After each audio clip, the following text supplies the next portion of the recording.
How's it going, everybody? Welcome to RB67. We're going to go over some news like we always do. There's a few cool things this week. I thought the first one was pretty sweet. Any Rebels fans out there? I know I'm a Rebels fan. I know you're a Rebels fan. I love Rebels, absolutely. So the Rebels actress for Hera, the voice actor, wants to actually be Mara Jade in the live action verse. I go, why aren't we doing that? But it would make no sense now because Luke's dead. I mean, what are you going to do with Mara Jade? Unless we do like a prequel. If we did a prequel, I think that'd be kind of cool because there is a lot of missing years between Return of the Jedi and, Force Awakens. Oh, yeah. So if that's the way they're going, I'm in. I mean, come on, Mara Jade, give me Mara Jade all day. You get to see her. But if you're going to give me Mara Jade, give me the Mara Jade that we know. Not the Disney, pussified Mara Jade. Give me the strong woman assassin who was right almost like Palpatine's left-hand woman. Like, she was like an assassin for the Empire. Like, she was fucking awesome. Well, I mean, Dave's got creative control now, so... Oh, I know. I feel a lot of really good We should be singing his praises. Absolutely. All right, so next thing on the docket this week for news, Taika Waititi doesn't want to rush a Star Wars movie. Oh, yeah, I was reading about that, yeah. I'm okay with this.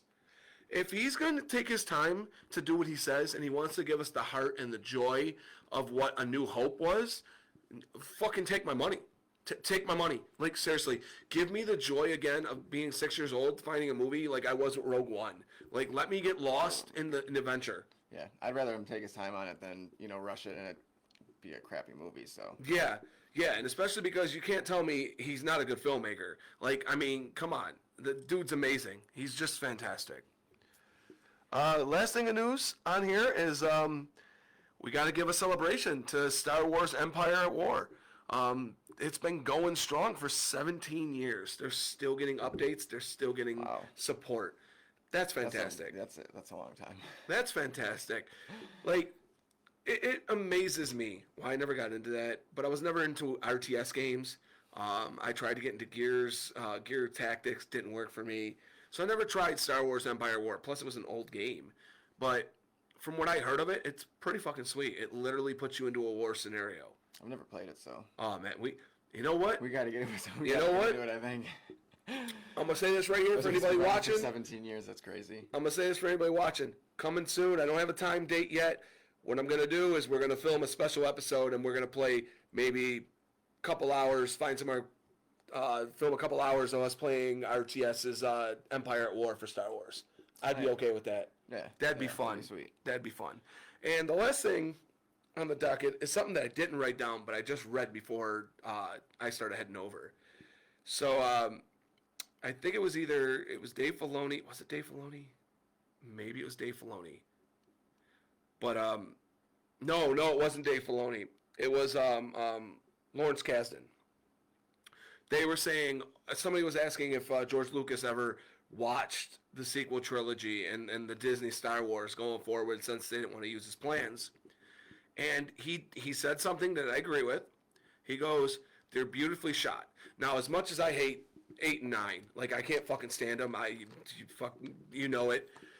They're beautiful movies. They're beautiful to look at. But it's it wasn't their budget through the roof. Oh, so absolutely. If it wasn't, then what was all the money for? Exactly. They're beautiful movies. They're the sandwich with no meat in it. There's no substance to those movies, no heart. A little sprinkled, but not much. Yeah, so George Lucas said they're beautifully shot, but he said the only movie that he felt attached to out of the whole Disney ones is, can anybody take a guess what it was? Rogue One. Yes. He said that thing felt like what the war would be in his head. Yo. Rogue One was good. Rogue One, again, what everybody's, the hardcore fans say, Rogue One was fucking fantastic. That was the only Star Wars movie out of all of the Disney Star Wars movies so far that I really, really, really, really enjoy. Just everything was great about it. That troopers in the beginning, and it's fucking fantastic. It's fantastic. So we're going to go into our main topic. It's going to take a while. That's why we're going to get to it now. I'm going to set it up, and then I'm going to have you go first and tell me what you think. All right. So let's start it up. 2005. That was the last Star Wars movie that we ever thought we were going to get. We didn't get anything after that. We got Revenge of the Sith. That was it. George Lucas goes, why do I want to make another one when all I do is people make fun of me when I try to do it? Remember that whole People versus George Lucas documentary? Have you ever seen that? I haven't seen that one. It's fucked up. It's fucked up. People like to pick on everything for whatever reason. 100%. So we didn't know Star Wars was coming back. And then Disney announced, we bought Star Wars with this big... absurd amount of money. Absolutely. So when they said that, I was like, the powerhouse of Disney behind Star Wars, this could be good. This could be great. What if I would have known then what I know now, I'd be talking completely different. But I mean, they're starting to fix it though. So. Oh yes, they are. Oh, they definitely are. Oh, 100%. Like Dave Filoni, you're gold, bro. You're gold. Came out of the gates a little slow. Yeah. So let me set it up. We get Force Awakens. You pretty much know what we think. Force Awakens, good starting point. Was it a great movie? No. Did it have a lot of shit in it that I liked? Very much so. Sprinkled with heart. It was not a great movie, but it was a step in the right direction. Because a lot of people hated the prequels. Like the next two. Yeah. People didn't like the prequels that much. So this was a step in the right direction to getting people back on board. I still will say, and I will never change my mind, Episode 3 is the best of the prequels. I will hold that to the day I die. That movie is fucking incredible. And if anybody thinks it's not, it's all subjective. I celebrate you if you do not like Episode 3. I love Episode 3. That gave me everything I wanted. That, in my opinion, was the Star Wars movie I've been asking for since I've been a kid. The Obi-Wan and Anakin fight, man. Oof, oh my God. Such a good one. So good. And then Filoni brings back into Obi-Wan. Oh, whew, so good. Then we get over and we're like, okay, Episode 8's coming out. Everybody's talking about oh my God, they changed this and they changed that, and the horrible things that were being said by Kathleen Kennedy. And then they start saying, oh, we got a Star Wars show coming out. When I thought about that, I'm like, all right, two things come to my mind. What does a Star Wars show look like? Because if you remember, a couple years before that on Fox, George Lucas wanted to make a Star Wars show for primetime called Star Wars Underworld. Do you remember that? And it was supposed to be about organized crime in the lower levels of Coruscant. I said it then, I will say it now. That would be kind of sweet. If George Lucas was able to do it today, what he said he wanted to do, take my money, that would be kind of sweet. I'm in for it. Add it to Disney Plus. But it's not going to happen. So I'm like, what is a Star Wars show going to look like? And then Jon Favreau and Filoni, they started talking about it, and they're saying, it's going to be a Western into Star Wars. And I'm like, that's very interesting. What does a Western in Star Wars look like? And it's amazing. Tonight, this episode, we are going to review the season 1, complete season 1, what we like, what we don't like of it, of Mandalorian. I can't wait to dig into this because I love this show. This show gave me a lot of things that I really wanted that I was sorely missing in Star Wars. And it's half the budget. And it makes better Star Wars than movies. So good. I love Mandalorian. So I'm going to let you kick this off because I'm going to wait until I get my turn so I can crack into this. So I'm passing it over to you. Let's see what you guys say. What did you like? What you didn't like about it? First of all, I love the Mando theme music. That plays every time he's either doing something or at the beginning of the show. It's yes. I love that. That's amazing. Absolutely. Just the opening scene of Episode 1, Season 1, when he finds his bounty and those the thugs are in the bar and the dude spilled my drink and whatever, and then he just whoops all of their asses. Looked like a and John then takes Woo the bounty movie. with him. Looks like a John Woo movie. Complete John Woo movie. I mean, and you get the line, and I know, and if this isn't on your list, man, I know you're lying. I mean, you get the line. I can bring you in cold, or I can bring you in warm, or I can bring you in cold. That is one of the best fucking lines ever spoken. Yeah, I got that right here. That's one of my favorite things too. Is Yeah. his tagline? I can bring you in So warm. good. I can bring you in cold. So and then good. when the one bounty hunter's trying to chase him, and he says it, and he just goes, "That's my line." From Yo, the ship up, I'm like, so good. So good. I love this show. It's so amazing. So then, he gets the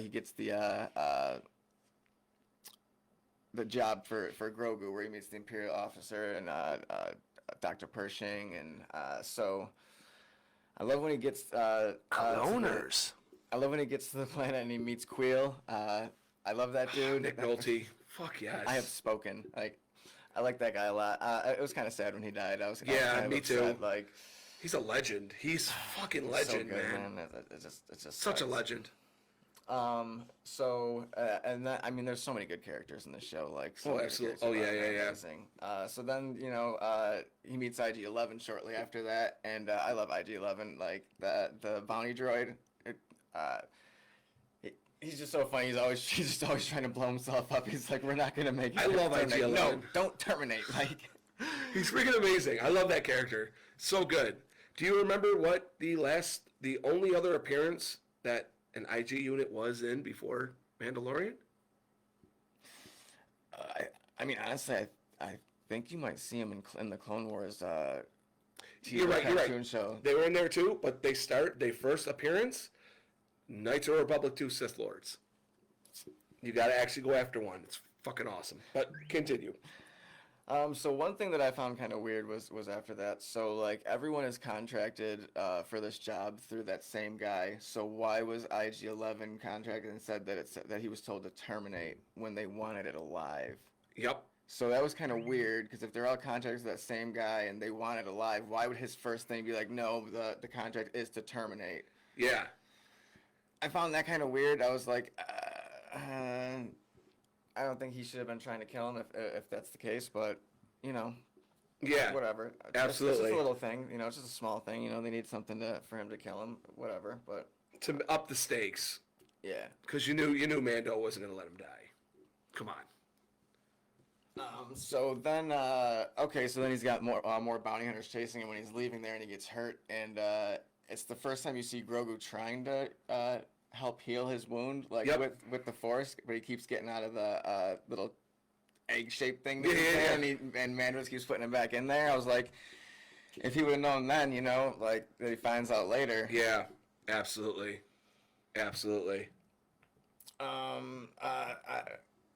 I mean, I guess I love that we got the Jawas just doing their Jawa shit, man. Stripping his shit for parts when he was. They gave no fucks, dude. And he comes back and they're taking his shit and they're running.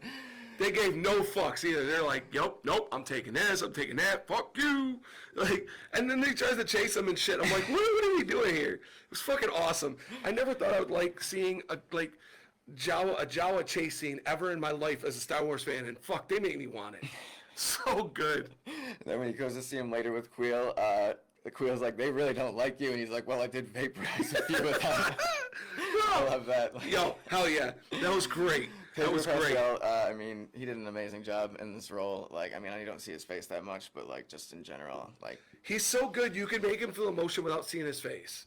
That's how good he is. Yeah, he did excellent. Like, he was one of the best parts about this show. And I mean, I know you talked about it. We don't know if he will be involved in the next season or not, but I really hope that he is. I think if he is in next season, I think he's going to be a cameo more than anything, because let's be honest, Pedro Pascal is the biggest thing in the world right now. And if there's any other geeks out there that follow comic books, don't listen to the media. He is the number one running up for Reed Richards for Fantastic Four. That's legit. It's been all over. Everybody else that they announced isn't even anywhere near the power of what Pedro Pascal is right now. Hands down. And you want someone that's going to command, that's him. So, do I think he's going to be in the next season? Like, heavily? No. I think you're going to get maybe a same type of capacity as we got in Boba Fett at the when it needed to happen.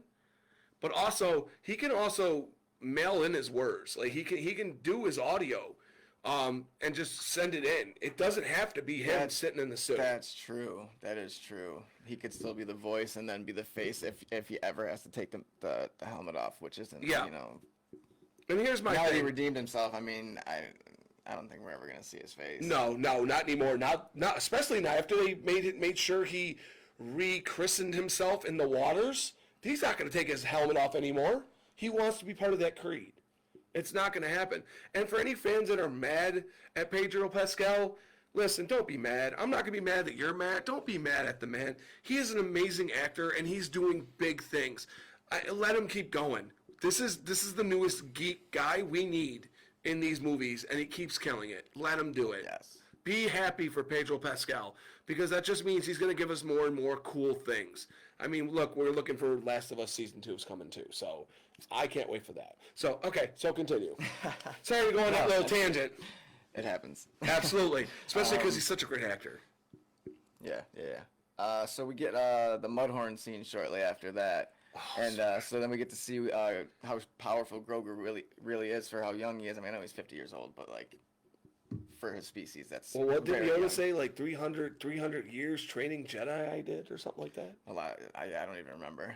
But I mean, he's like 850 years old or something, like Yoda is. So like, Yeah, 50 is not that old. No, that's like a toddler into our human years. So, and he's that powerful already. Fuck.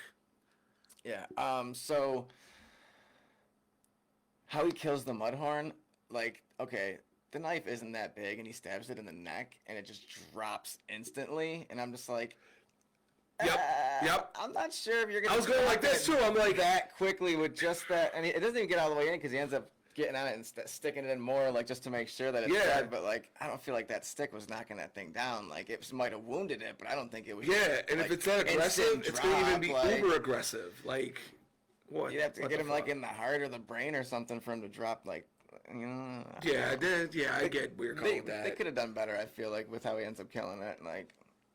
Oh, absolutely. I agree with you 100% on that. I mean, I don't have many negatives about this season at all, but there was just a couple little things like that. And the IG trying to kill Grogu. All right, let's see. Hang on, I got what else? Oh, absolutely. Do I got? So okay, I mean, I love when he gets his full Beskar suit, like his whole full Beskar armor. Like I love his armor and like. Oh, you mean Din? Yeah. Yeah. Oh, absolutely. Din Djarin, yeah. And season 1, I love that part. Like. I don't know why I like just the gray color of it, you know, like. It's so good. I love Beskar. It's fucking amazing. Where am I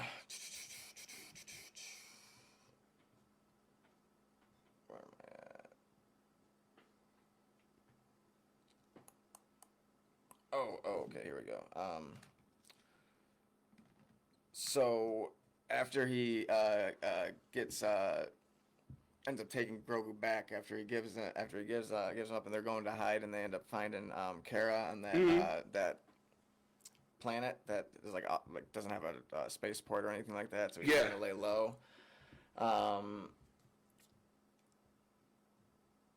love that this is how they start tying the shows in together, because he ends up getting that bounty with that other dude. I don't remember what his name is. I think I wrote it down somewhere. Toro Calican. Yeah. So, to get Fennec Shan, and then Beast she gets of a character. shot at the end of that, and like that's where Boba Fett ends up finding her when he finds her in the show Boba Fett. Mm-hmm. So I just like how they started tying all the shows together, like just in general, like, and then and then you have the crossovers like between the shows as well, which is awesome. Let's see. Bill Burr. I love Bill Burr. Dude, awesome character. Yeah. I mean, I love that whole episode. Like, I just love. I think Bill Burr is hilarious. I mean, I liked him in the show as an actor in that episode, and he's in another one. What was the line he said? He was like, he was a stormtrooper, and he says something else. He's like, ass hat or something. Yeah, I can't. I can't remember what he says, but he's not a stormtrooper because they can't shoot for shit. Yeah, right. Yeah. I know what you're talking about. Yeah, because he yells at Mando. He's like, he's a stormtrooper, and he's like, oh, a fucking sniper, or some shit like that. And then the end of that episode, I love the end of the episode when they're trying to double cross Mando, and he cuts the lights off to the chip, goes through one by one, and just takes them all out, puts them all in the jail cell. Absolutely. Oh, that's one of my favorite brings the scenes. bounty back with him, or the guy back with him that they were trying to save, and then still was smart enough to know that they were going to try to kill him, and he left that tracker for the New Republic to come there to blow that place up. Moff Gideon. one of my favorite characters in that fucking show. Not more toward season 3, but season 1, Moff Gideon, I was all about. Yeah. So he goes back because Grief Karga sends him that message, and they try to double cross him. They were gonna double cross him, but that's when you see Grogu actually use the healing powers when he saves Grief's life, basically. Because he's hurt. Which is why Grief Karga ends up killing those other two. Which, I guess that was cool of him. But that's where he ends up running into Moff Gideon because he's there trying to kill that. They're trying to devise that plan, and that's where Moff Gideon first shows up, and you're just like, oh. When he comes in and he just lands that like TIE fighter, I was like, oh, that is dope. And he knows everything about all of them already, like. Yes. Including Mando, who nobody has really ever seen his face, except for when he was a child. Yeah, Moff Gideon was just an awesome character. I have in here as a negative that they kill Queel. I already mentioned that earlier, but I was so upset when they killed him. He was even talking about how he worked his whole life to finally be free, and then they just end up killing him. I'm like, oh man, like. Yeah, that did suck, but you know what though? His character, in my opinion, ran his test, and it left it like where once he died, you're like, yo, we need to kill this motherfucker now. Fuck these guys. Because we fucking fell in love with that character. He was awesome. And then, like, they kill him, and then it did what it wanted. It did what it needed to. It got to that point where you're like, no, fuck this dude now. Now they need to die because they killed Quill. Like, fucking awesome, bro. Awesome. And then Mando hates droids, like, the entire season, and then he actually, like, starts to trust IG-11 and like is sad when he's like no, you can't. He's like, you can't kill yourself. He's like, we'll find another way. I was like, that was kind of cool. He kind of like turned his opinion around a little bit. He still doesn't like droids, but I get it though. I get it because they show you why. They legit show you why. What else do I have?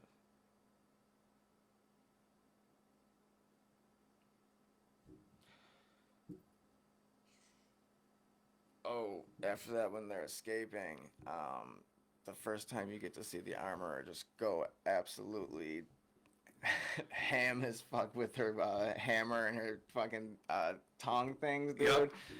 Because you see it then, and then you see it maybe in season 3 or season 2 when she does it again. Yeah. And I love it. Yeah, it's like Viking shit. Rips people up with those things. It's just awesome. It's like, oh yeah, especially when the troopers surround her, and I'm like, oh, you fucked up now. You fucked up now. Because she stays calm. And they're just like, and she's just like, I'm like, oh shit. Like, it was dope as hell, bro. Yeah. I think that's all I got on here. Okay. So I'm gonna do it a little quicker, like fast. You got a lot more than I got, but I'm gonna hit with these bullet points. So, the first thing I loved about this freaking episode or this season, straight up. Let's get right from the beginning, right from the beginning. Mando's walk on screen, and you hear that. Yeah. Just badass. Like, if you want to start a Star Wars show with like some gust, that's how you start it. Like, and then he walks into the bar, like you were saying, and just walks in like that gunslinger that we know he is. And, like, he don't give no fucks. He's like, you spilled my drink. He's like, fuck your drink. Like, legit fucking dope. Again, I love the line that, like we said earlier, I can bring you in warm or I can bring you in cold. I like the fact in that scene, a little bit later, you get to see the carbonite. Like, you get to see, because if you remember, in Empire Strike Back, they were testing carbonite freezing. Because they want, Han Solo was the first experiment. Because if it went well, that's what they were going to do going forward. It looks like it went well, and it went forward, and it's, like, cool as fuck. Because he had quite a few of them in the ship. Yeah. The look and sound. Okay, let's go with the look first. This looks like Star Wars. Everything about this series looks like Star Wars. You get the whole gunslinger, you get the whole Western feel that Lucas has been trying to do. It's freaking amazing. Like, right after episode 1, I knew I was in after that. I was like, this is amazing. Why did it take this long to get something like this? The sound. I could tell you all day. Anybody knows me knows I'm a score guy. I love musical scores to shows and to movies. and I can't think of the guy's name off the top. Something Ludwig. I can't even think of his name off the top of my head. Who did the score for Mandalorian? Fucking killed it. Fucking killed it, man. It, like, everything, every sound effect, every song you heard when he went in the desert and stuff like that, it's spot on. Yeah. Spot on. Yeah, it really was. Nick Nolte. We were talking about, I'll jump back on what you were saying about Nick Nolte. Nick Nolte, he was at the fair end of his career, all right? He could have said, fuck off, and did whatever the fuck he wanted to do, and didn't never have to do anything ever again because he made his money through everything from 48 hours and shit like that. He didn't have to come and do Star Wars. The dude's an old-timer, you know? And he goes, no, he read the script, and he goes, no, this looks cool. All right? And what he gave, like, come on. He's completely in, like, it's a CGI character, or it's not a CGI character. It's a puppet or something. I don't know what they used. But literally, like, that is the same character that we saw on Cloud City fixing the Falcon. If you remember, it's the same species. Literally, they made you, by getting to know this character, to care about this character, to love this character, to laugh when this character made a joke, even though he was mostly serious, and you kind of got a respect for him when he goes, I have spoken. And you're like, oh, okay. All right, let's see what happens. Let's go. Like, he was one of the best characters in my opinion. Like, and I love that line he tells Mando when he falls. He's like, I don't got time for this. You got something else? And he's like, your ancestors wrote the Mythosaur. Like, and you can't write this? Like, what's wrong with you? Like, it's so friggin' dope. The heart of the show is incredible. Like, they took the great detail into getting these characters right and to care. Because remember, we didn't know who Mando was before this show. They didn't rely on, remember Luke? Luke was there. Remember Chewbacca? Chewbacca was there. There's Leia. There's Lando. There's this. No, these are all new characters that we never knew. And they fucking did it. They did it. Right after season 1, I was like, dude, you fucking did it. You did it. You gave us what we wanted. Thank you. Thank you. Like, and then season 2 was even better. Like, IG-11, okay? IG-11. IG-11 is awesome, and he is so fucking badass. When he massacred everybody in that compound, I was like, what is going on here? Like, all you see is some boom, boom, boom, boom, boom, boom, boom, and just, like, I was like, dude, what? When he comes rolling through with the speeder bike. Yeah. And then he's like, and when he's getting there to get to the child and shit, he's just like, oh, disintegrate. And he's like, no, we got this. Nope, gotta kill myself. No. Like, would you stop saying that? Like, it was freaking great. It was like an odd couple back and forth for them. It was great. It was kind of like the character from Ahsoka, the droid in Ahsoka, and like, Yang. Yeah, like that back and forth. It's just, it's humorous. It's heart. It's great. Yeah, absolutely. Yeah, one of the best scenes in the movie. Mando gets behind the Gatling gun before he gets the child. Oh, yeah. And he's just Spins in a circle. Dude, that was fucking dope. I was like, I was just like, yup. I didn't know I needed that. I needed that. I needed all this. This is great. Oh, wait, and then IG-11, too, when he makes that comment near the end of the show, and he says, I think your central processing unit has been damaged. You mean my brain? That was awesome. That was a good one. That was so good. Mando disintegrating the Jawas were fucking badass. Because you know what? We never saw that. But if you remember, in a little movie called The Empire Strikes Back, where Vader's talking to all the bounty hunters about Han, he stops dead at Boba Fett and goes, no disintegrations this time. As you wish. Like, and then when I was a kid, I was like, disintegrations? I want to see that. What do you mean? And then you get to see it. The first time he takes out the Jawa, I legit, like, you can literally ask anybody I was watching the show with the first time that I saw this. When he took out that Jawa, and it just went, I was like, I jumped up and I was like, yo! I was like, that was sweet! I was like, yo! And he kept doing it. I was like, I want one of those guns. He's got the disintegration rifle. It was like the same thing I felt when I saw, like, when you finally got to see Han, like, pull the trigger of the bowcaster from Chewie. Yeah. And you're like, sweet! That's dope. That's freaking fantastic. Like, I'm glad they brought that back. Like, nobody would have thought about that. I mean, who would have thought they would have brought a little thing as no disintegrations this time? They bring it back all those years later, and then you're like, oh, I remember that. That was part of Empire Strikes Back. That's awesome. That's what he meant. Yeah. The child, let's talk about the child in the Force with the Mudhorn. Like, literally, I think Grogu was choking that motherfucker. He wasn't just holding him. Because if you notice, when he's got him up, the Mudhorn's struggling, but his mouth is open. He's like, he's like choking. And he does do the Force choke to Bo-Katan, does he do it too? Yeah. So, that was dope. Like, that was cool. Like, we never saw a Mudhorn before until now. Like, I like the fact that they're bringing these creatures that we've heard about, and now we get to see them in live action or a TV show. Because then we're like, okay, I remember reading this. That's awesome. That's in now. That's in right in front of us. We can actually see it. That's dope. I mean, Din. All right, Din's a beast in this show. Okay, he fucking murders 2 stormtroopers, bro. Do you remember that scene when he's going for the child? He legit electrifies the fuck out of one of them, and all you see is the blue electricity going. And I'm like, oh my God. And then he like takes his flamethrower and burns the motherfucker alive. Like literally he's screaming. He's literally got, and you hear the guy going, like he's screaming, he's dying and gives no fucks. Like, Din's a badass. I love that. Like, that's what I needed to see. Like, there's stakes. They don't care if people die. You know, it happens. This is a war. You know what I mean? So, I thought of Family Guy when I said that too. I'm in a war.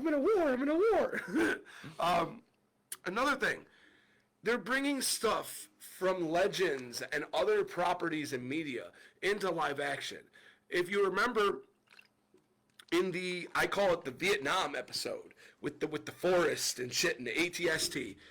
Very early in the episode, Grogu walks literally right by a Lothal cat. Legit. And the Lothal cat growls at him. And I literally stopped when I saw that episode when it was dropped on Disney Plus, and I said, is that a Lothal cat? From Rebels? Dave Filoni? Tip of the hat, my good man. That's what's up. That's what's up. We were talking about this earlier too. The ATST scene. I don't care. I want to know what they did to it, even though they could just give me a one-line answer, but I don't care. The moment when you see like Din kill all those bandits and they come running out the forest and you start hearing their yeah, and all you see is red eyes, I was like, what the fuck? Like, I was like, that's scary to see. I mean, think about it. If you're one of those villagers and you're ready to fight to protect your land, and you see a machine come out with red eyes, like demon eyes. That's huge as fuck, too. It's stomping trees down and shit. Yeah. I love the fact that it was going to say, he's like, all right, jump in the water. It literally lifted its foot, looked down, and was like, fuck you, buddy.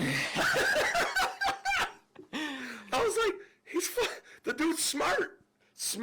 Still ended up in the water, but that was cool as fuck. Dune, okay? Cara Dune. Yeah. I'm coming up with stuff that I didn't even put down because now I'm thinking about it again. I'm like, oh, here's another good point. Cara Dune. Cara Dune's badass, man. You know she was one of the Empires, right? Yeah, didn't she get canceled off the show because of some like social media yeah, something she said yeah, we'll go into that. Canceled. If nobody knows that, we'll go into that at the end after I'm done with my discussion because I got things to say about that too. So we'll get into that. But when you first see her, she talks about how she's a shock drop trooper from the rebellion. So she went from the Empire, switched over to the rebellion by the end of Endor. That's fucking cool. And literally, you got an actual MMA fighter for that scene. I thought that was fucking awesome. That was great. She's fucking beastie. You believe she's a fighter? Like, come on. that her role, it sucks that she got fired. But again, once we're done with this, we'll have a little discussion about that before we wrap it up, because I do got something to say about that, because I think it's hypocritical in the end, but I get why. All right, so Bill Burr. Bill Burr's great. Bill Burr is great. The one-liners, zingers, he kept hitting Mando. Let me see your face. Take off your helmet. Let me see your eyes. And he's just looking at him like, I will bitch slap the shit out of you. Like, awesome. The fact that they're saying that one of the characters they were running with was a devil character that you saw from A New Hope, that was dope. You get to see Twilight and her brother, dope. Like, this episode was cool. Like, I loved everything about this show. Like, it's just awesome. The one scene, it's funny as shit. I know a lot of people didn't like it because they're like, oh, no, they're making fun of Star Wars. It was done in fun. I will tell you what I'm talking about. Stormtroopers trying to shoot the fucking cans and they can't fucking hit shit. They really can't fucking hit a fucking thing in front of them. Literally, they're standing there and they're bing, bing, and it's missing everything. And he's got the fucking line on it. And I'm like, do you have to hold two hands to make sure you stay steady so it doesn't move? Like, there's no way that blaster is shooting straight and goes boom, boom. There's no way. There's no way. Unless you guys can't fucking see shit. But it was funny as fuck. Stormtroopers. Let's keep on to that. Let's add on to that. It was cool to me. I don't know about you. I don't know if you liked it. It was cool to me that we got to see that Stormtroopers were just fucking dudes. They were just people. Like, they shot the shit. They're shooting the shit while waiting to get into the town. Like, that was cool. Like, seeing as they're just soldiers. They're not clones anymore. They're not like, we got to follow a certain order. No, they're just people. And I thought seeing that humanity side of them was really, really, really cool. We got to see, we're just going to go into this because literally, it's perfect. The Darksaber. You get to see the Darksaber. When I saw that, I did not think Disney was going to pull that out at the end. I did not. Because, again, we only seen the Darksaber on Rebels. And it was awesome on Rebels. The fact that he has the Darksaber because he was in the Siege of Mandalore, which had that helmet with the spikes, who was following who? Ding, ding, ding. Darth Maul, because he was running Death Watch, is awesome. The armorer with the spikes are held. Yeah. Definitely homage to Darth Maul. Perfect. Gideon. If anybody couldn't be more of a fucking boss in this series, in this first season, fucking dope. Literally comes down with Death Troopers. What you will see also in Rogue One. The Death Troopers are amazing. They look like the elite super commandos of the trooper line. I'm not too sure they're not clones. I think they're clones. I know they're not human. I think that if they are human, I think the Death Troopers are AI enforced. Or not AI enforced. Weapon enforced. Like computer enhanced. Enhanced. Soldiers, because man, they fuck up Din later in the show. They fucked Din up like real bad. But again, like I said, he comes in like a boss. You just see this fucking TIE fighter just come on down. It's like, and just lands, and he comes down with the cape. He knows everybody's name and identity. Fucking awesome, just straight fucking awesome. And then literally, there's another scene where they're trying to shoot their way out. Again, troopers can't shoot for shit. They can't shoot for shit. How the fuck are they troopers? Like, does Palpatine that fucking dumb? That's like, yeah, we're gonna put this is gonna be our Galactic Empire army. These are our army. These are our soldiers. And you're gonna send them out there and they can't fucking hit. We don't need any blaster training. We'll just go out there. It's a joke. Like, that's the one thing I didn't like. I get it. Lucas did it for humor. Because it's like the bad guys can't lose if they can't shoot. So I get it, why they did that, but whatever. We get to see Super Destroyer droids in Clone Wars, where Din is the reason why he doesn't like droids.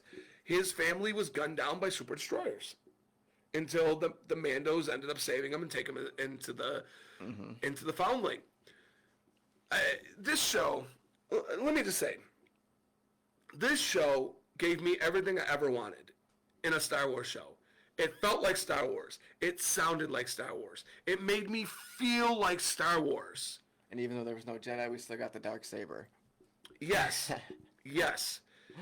All right, so... I mean, you do get, like, Ahsoka in there a little bit and stuff, but... Before I get into the controversy stuff that we were talking about earlier, do you got anything else to add to the show? All I really got left to add is I fucking love this show. It got better with Season 2. It was a drop-off a little bit of Season 3, but still quality, but I love this show. Yeah, I don't think I have anything else really to say about the show.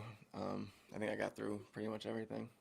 Okay, I love the show, too, obviously. I've seen it so many times.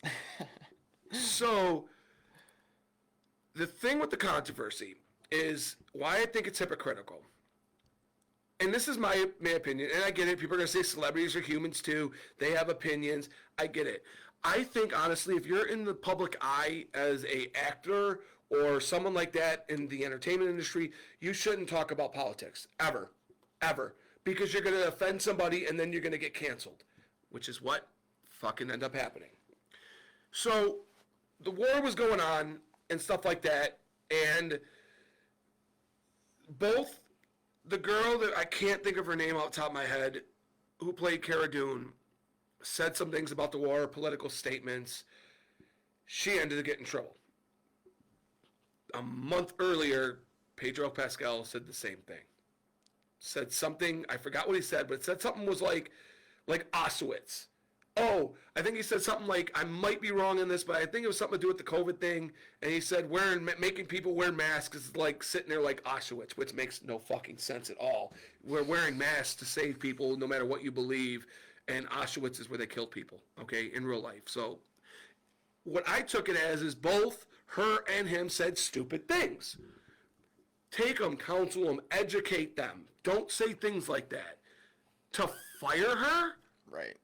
Made no sense. Because if you remember, in the second season, they set up Ahsoka, and they were setting up the show, Rangers of the New Republic. That was supposed to be 3 shows that tie in at the end, that all cross over at the end to be the finale. And it was supposed to be Rangers of the New Republic, Ahsoka, and Mandalorian Season 4, I think. That's what it was supposed to be. Or Season 3. No. Season 3 or Season 4. They were all supposed to do. She got fired. They redid everything. They still did Ahsoka. They still did Mandalorian Season 3. It sucks. But here's my gripe about this controversy. Both her and Pedro Pascal both said stupid things. Educate them. Why get rid of them? Dune was a great character. I loved that character. She was awesome. Got rid of her. Really pissed me off. Do you know why they got rid of her? And this is my thought. Again, this can't be confirmed, but I got a thought. Do you know why they got rid of her? They knew they had to do something. Because when she started saying that, and Pedro Pascal said something, Twitter went on fire. People were saying, I offend Disney is allowing this and allowing that, and da-da-da, and this and that, and this and that. Right. They had to do something. Who are you going to fire? Are you going to fire an MMA fighter who's not even really an actress that much? Or are you going to fire one of the up-and-coming biggest stars in the world right now? You're going to get rid of her. And I guarantee that firing was a message to Pedro, Disney being like, listen. Chill the fuck out, man. Stop. Do your job. Don't do that. She is a reason. Look what happened to her. Stop it. And then she went on to say other stupid fucking things, which is another thing I believe in too. If you're a celebrity and you're on Twitter, and I'm not trying to start shit when I say this, have somebody run your social media. Don't run your social media yourself. People say things in anger. People say things in the heat of the moment. You can't do that if you're a celebrity because you know what? You're going to get fucking canceled. You can't take it back anymore because someone's always videotaping it or it's online where it's just... James Gunn 10 years ago? James Gunn 10 years ago with the fucking tweets for Marvel? Come on. It sucks we never got it.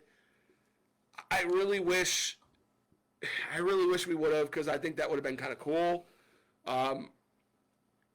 I will say one thing. We'll talk more about it when we get in the next couple episodes because the next episode we're going to do Season 2 and then Season 3. But I want to say this here. in season 4, I'm saying this right now, I'm not going to take this back. I'm going to watch it still. If in season 4, Gideon is the villain, I'm going to go... No, it should be they should have the Return of Thrawn because they already tied it in with Ahsoka. I agree. I hope that's the case because what they should have did with season 2 was take some of season 2, Gideon with that and the Luke Skywalker stuff, mix it with him, at the cloning facility, make that season 2, and then just get rid of that character and start something new. I don't want to see Gideon again unless it's in a cameo role. Talking to Thrawn, I don't want to see Gideon again. Yeah. And now a lot of people are going to be mad. Like, Carlo Esposito is amazing. He is amazing. I love Carlo Esposito. There's nothing about him that I don't love. Everything he does, I fucking eat it up like it's fucking popcorn. Because he's fucking amazing. He puts gold out. We don't got to see how many more times is Moff Gideon going to survive? Now it's becoming... The TIE fighter gets shot down and he crashes to the ground. And then cuts out with the Darksaber. Okay, all right. And then you get arrested, and then you escape, and then you supposedly die, and now there's rumors that he's coming back again. Like, come on. When is it going to be silly like it's with Rey? Like, you want us to be like, oh, that fucked up. Especially with how he went down. I mean, the whole place blew up. and a lot of people have said that was a clone of Gideon, and Gideon was hiding. I don't want to see that either. I mean... If the whole season's awesome, I don't care if that's a subplot. But it's not a subplot I want to see. Because Gideon is overused now. Let's move on. I want to know what they're going to do with Balin. That's what I want to know. Dude, yes. I mean, how long are we running on? What time do we got? 47 minutes. Got a couple comments, too. Okay, what are the comments? Joe Sick? Yeah. Said, hello to you. Yo, what up, Joe? And Chris Eggert said, Pedro is Mr. Fantastic now, new Mando. Yes. Yo, Chris, no shit, man. That's what's up. He is Mr. Fantastic. They're going to announce it at Comic-Con. I'm telling you right now, watch it now. Where it's going to happen at Comic-Con. They're going to announce the cast. What I've heard is great. So, yeah, this show is fantastic. I can't wait. Let's... okay, because we got a couple more minutes. What would you want to see now? How they wrapped up season 3. We're gonna get more into season 3 in that episode in 2 weeks when we get into it. But now that we've known what they did with season 3, what do you think they're gonna do now? Like, what do you think they're gonna go? Because they wrapped it up. Like, Din and Grogu were off on their adventures. They got back Mandalore.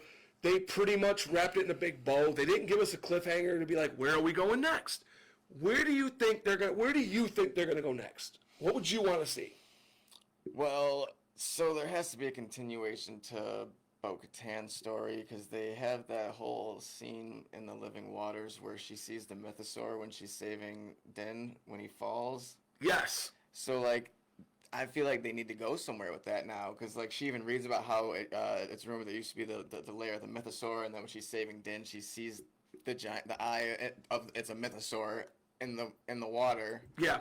So I feel like they have to go somewhere with that because why would they just let's talk about that too. Show it, randomly start that off, and then just go nowhere with it? So I feel like we have to see more with that. Yeah, let's talk about that too. Like they're giving us all this cool shit from Legends. They're giving us all this cool shit that we heard about. They give us a crate dragon in season 2, a fucking crate dragon. That shit blew my fucking mind. That blew my fucking mind.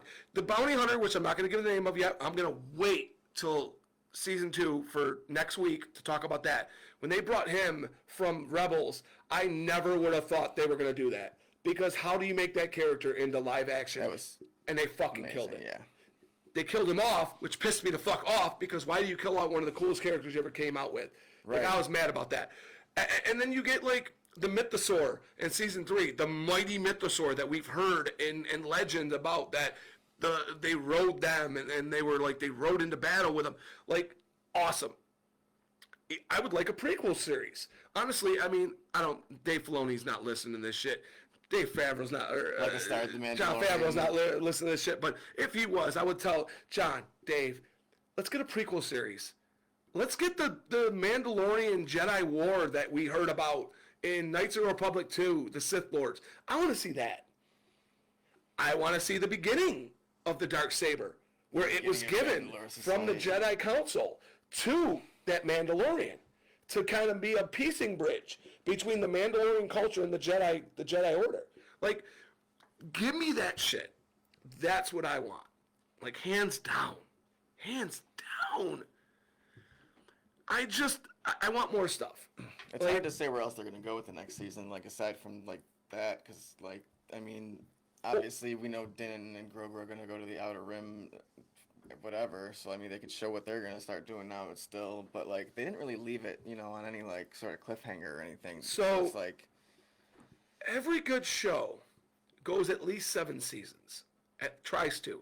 Like, when you get to that season 7, that's like the series arc. Like, sweet spot. Yeah, and you can end after 7 seasons and end it perfectly.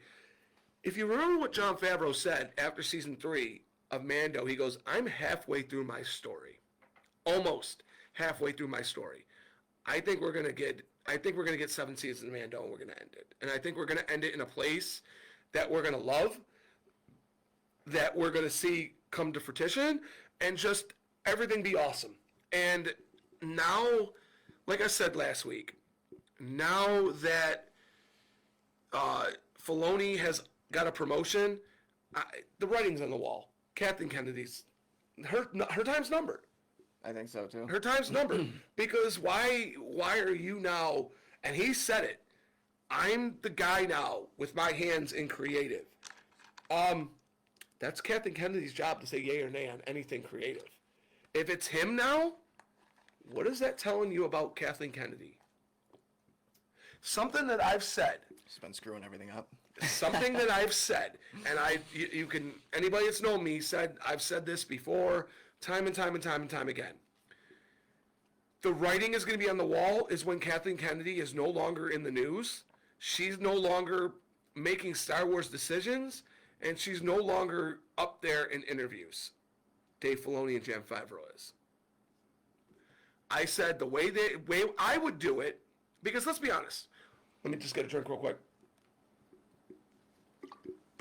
Let's be honest. If you're gonna get her out, what better way? Like her or hate her, I don't like Kathleen Kennedy of what she did with Star Wars, but I can't take away her credit. She's one of the best producers in Hollywood. Yeah. Her list on Wikipedia, she's earned everything. I'm not saying she's a bad producer. She's a bad chairwoman for this franchise because she's not a fan. Right. It's about money to her. It can't be about money. Star Wars is about the love. Yeah, you need to understand, like, yes, the love for Star Wars. The big subculture that we have. Everything about it. The big subculture that we have, bro. It's about the love. That's why when they came back with Force Awakens, we are so happy, and it made $1 billion. Because we love this franchise. Like Star Wars movie, yes. But the way I would do it is if I was getting Kathleen Kennedy out, I wouldn't say anything. I would just silently, slowly push her out, don't talk about her, and then by the time someone looks into it, she's already gone. Already gone. I do not doubt by Celebration next year, I'm calling this now. I might be wrong. I'm going to say this now. If this doesn't happen at Star Wars Celebration 2024, I will legit come on one of these episodes live. I think I know what you're going to say. In a Star Trek shirt. And not just any Star Trek shirt, the red shirt. I will wear the red shirt. Live long and prosper. If it happens. But I can't see why they wouldn't. You want to make a splash at Star Wars Celebration at the last day, you announce Jon Favreau, head of Lucasfilm. You mean Dave Filoni? No. You want Favreau? Jon Favreau. Let Filoni create. Okay. Because if you're the head of a studio, you're not going to have much time to create your own art. That's true. If Filoni comes out with his movie, and it's critical acclaim across the board, and we're Filoni. Like, if it's like that, let him keep creating. Right. Let him keep creating. Don't take that away from him. Because look at what he does when he puts his little stuff in. It's gold. Gold. Been doing Star Wars for a long time, so. So I say it. If you want to make a splash at Celebration, you announce Jon Favreau as the head of Lucasfilm, and Favreau isn't creative. There's no better way to take Lucasfilm into the future than with them fucking fronting it. Absolutely. I mean, legit. Because what do we have after Skeleton Crew, which is next, The Acolyte, which is after Skeleton Crew, and then we have season 4 of Mando that just started getting ready. So we have that. What's after that? We don't know. We don't even know. I mean, because 5 years in Hollywood, that's like a whole fucking other lifetime. So many things can happen in 5 years. I just can't wait. I can't wait. As long as Captain Kennedy isn't canceling movies anymore and Taika Waititi comes out with his movie. It sucks that those strikes went on for so long because it really backed a lot of stuff up, like stuff that could have been coming soon. And they're going to push something. I think they're going to try to sucks. push something Star Wars ASAP because James Cameron just came out and said Avatar 3 is now just started a 2-year post-production to get that movie ready. 2 fucking years. We need Star Wars. We need a Star Wars movie. If it's the fucking Rey movie, okay. Okay, listen, again, if this Rey movie, I'm going to go see the Rey movie, okay? As much as I hate Rey as a character, We're all going to go see the Rey movie. we're all going to go see it. Even if you don't like Rey, or you love Rey, or you go up and down about like I do and saying Rey is the most stupidest fucking character that ever is created, we're going to go see it. Why? Because we love this art. We love this movie franchise. We love Star Wars. Absolutely. If you can make me with somebody else directing, if you can give me a Rey out of this movie that has challenges, that overcomes them, that show that she tries, I'm going to be saying the whole different opposite about Rey. I'm going to come out saying, you know what? That was a good movie. That was a very serviceable Rey, and I want to see what happens. If it can do that, I do want to love it. please give it to me. Give me that. Because if you don't, and I'm going to call it right here, if you don't, and you give us a subpar movie with Rey, and that's the first movie out the gate, you're going to have a tough sell. I mean, we're all going to see it. It's probably going to make $1 billion because every movie's made $1 billion. It'll make $1 billion. But it's going to be as divisive as it's ever been, and people are going to talk about it. I just want Rey to be turned into a character that I can be like, okay, let's see what goes. But, it's a big but. If you send Finn out there in this new movie, and I have to sit through 2 hours of Rey, where's Rey, where's Rey, God. Rey, we gotta get Rey, I'm not leaving Rey, I'm gonna lose my shit. Don't give us that.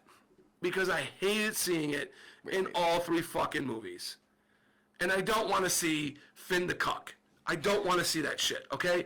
I can't stand that shit. It's dumb. It's stupid. You turn a good character that started off pretty cool into a character I can't even... is the worst part of the movie. Like I've said last week, he would have been fine if he would have just shut up. Like, They just gave him different lines, like...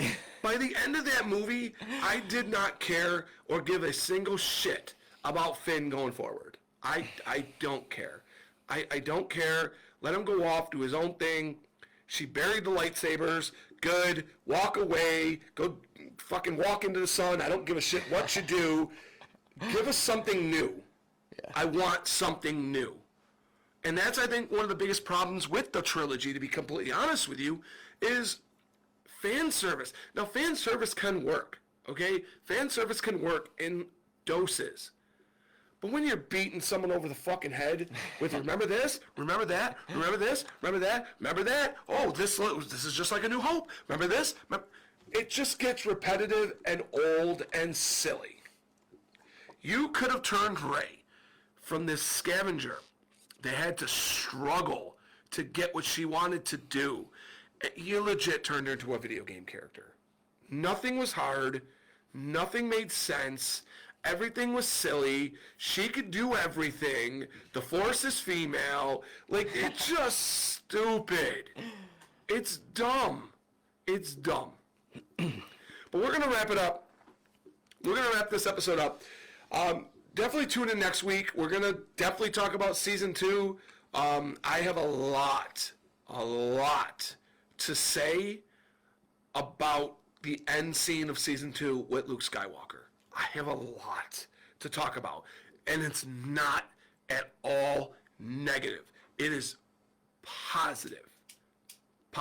Well, I'll take 1 minute. What did you think? Just throw it out there. What did you think of that Luke Skywalker just end scene of him just fucking taking out all those fucking all those dark troopers? I mean, it was amazing. We got to see Luke again, obviously. Not old man Luke like in the new movies. Younger Luke. Get off my lawn, Kylo. And we get to see somebody who actually knows how to use a lightsaber and go badass with it, because, I mean, none of those people with the darksaber are anywhere near as good as the Jedi is. I love that scene. That was the equivalent to the Darth Vader Rogue One scene. Yes. Won't say anything else. Everybody knows that's what it was. To see Luke at the top of his powers just run through those fools like they're nothing, like just follies, just boom, boom, boom. When he grabbed him and squeezed, oh my God, Crushed him. oh my God, I fucking loved it. And That was great. I'm almost 40 years old, okay? I've been a Star Wars fan since I've been 6 years old, okay? That's 34 years almost of a Star Wars fan. I almost teared up when I saw R2 on Mandalorian Season 2. I love R2. As soon as R2, I was like, oh, it's R2, yeah! Like, I love R2. Like, I love R2.